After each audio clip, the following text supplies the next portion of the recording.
The Bible is the most widely read book in the history of the world, far outselling any other book, with 3.9 billion copies sold over the past 50 years. Many believe it contains the actual Word of God. But many people don't realize that over the past 2,000 years, this sacred text has changed a great deal. No first edition exists.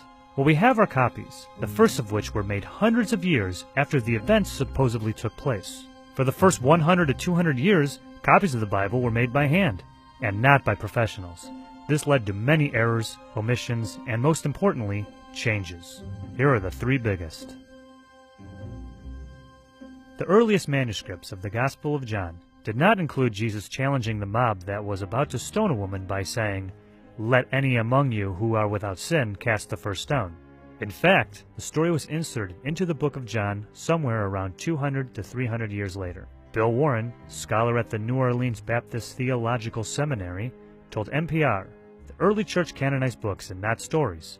So when it had authentic stories from Jesus in the oral tradition, they had to find a way to put it in the text."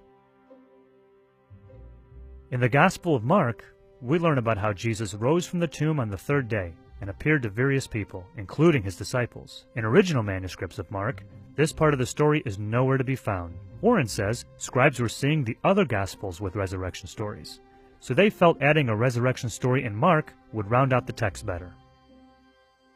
In the Gospel of Luke, Jesus' dying plea for his executioners to be forgiven, for they know not what they are doing, was not originally intended to describe the actions of the Romans. According to Bart D. Ehrman, the author of Misquoting Jesus, the story behind who changed the Bible and why, in earlier versions it was meant to refer to the Jewish leaders who had sentenced him to death. He told NPR this was a problem for Christians in the 2nd and 3rd centuries, who believed God hadn't forgiven the Jews and still blamed them for killing Jesus.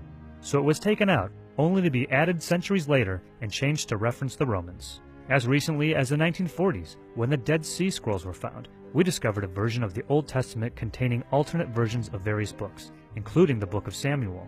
Scholars continue to argue about many aspects of the Bible and how it's changed over the centuries.